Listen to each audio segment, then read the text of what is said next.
In the modern world, great leaders resolve their conflicts with words. I want to begin by first echoing my colleagues' comments that we've heard throughout the hearing here and join them in mourning the loss of American service members who were killed in action these last few days. My thoughts are with their families, with a service member who remains missing, and with all those injured during the strikes. And I will continue to pray for their families. Secretary Hegseth, over the course of the war with Iran, I have repeatedly expressed concerns regarding the administration's lack of a winning strategy and repeated contradictions about the state of the war.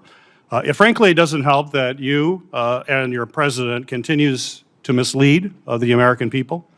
You and the president have repeatedly said that the war, as we've heard over and over again, is almost over or already won. In fact, the president alone has said the war is almost over more than 30 times. On March 1st, the president said, we'll be done in 4 or 5 weeks. On March 9th, he said the war was very complete. On April 8th, he declared total and complete victory, 100%, no question about it. On the same day, you declared Operation Epic Fury was a historic and overwhelming victory on the battlefield, a capital V military victory by any measure. And yet today, July 21st, we have soldiers whose remains are sadly going to be returned to their deeply grieving families tomorrow. Clearly, the war is not over yet. After months of conflict, our strategy to win remains unclear. I have long said the United States has the strongest military in history in the world, and I have no doubt that our brave service members can execute any mission and prevail in any battle. But without a clear winning strategy, we're at risk of being in another forever war that'll put our service members in continued harm's way and continue to cost taxpayers billions of dollars. Secretary Hegseth, despite your failure to win this war, you are back now before Congress asking for almost $70 billion in additional funding. You're asking the American people for a blank check because, once again, the Trump administration's efforts have been an utter and complete failure to win this war to this point. So my question for you, sir, is how is your strategy different than what we've seen in the past? So far, we have not seen a strategy that's been successful. You mentioned nuclear material as the primary goal of the war. It still exists. We haven't dealt with that issue yet.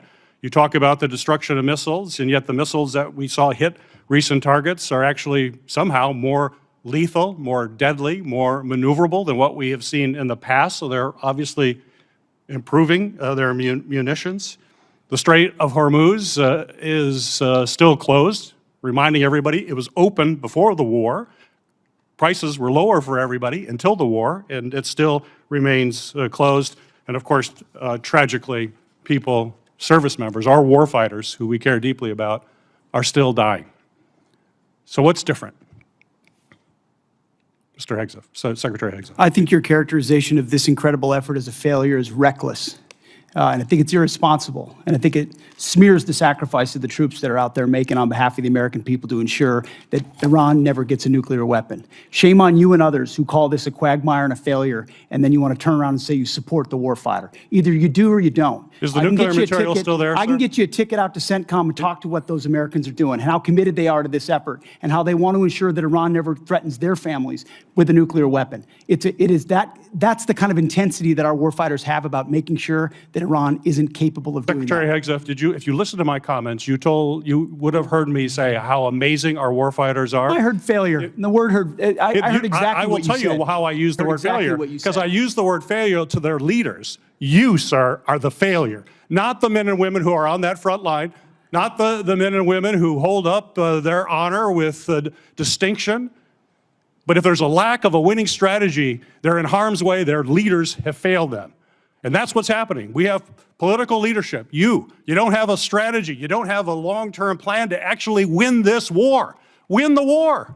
The men and women are going to be able to do it, but they need to have leadership. When we will have you leadership. show Of course leadership? we have leadership. When will you show Why don't you leadership? show some leadership and stand up to your fellow Democrats who won't fund the troops, who stand and play partisan politics while you don't give us the money? You want to stand up here and talk about the troops? You won't show any political Secretary courage Hegseth. to actually fund our department because you have Trump derangement syndrome and can't actually commit to anything meaningful. So I put this on you, Senator. Secretary Hegseth, you have trillions, you have over $1 trillion. You're asking for $1.5 trillion.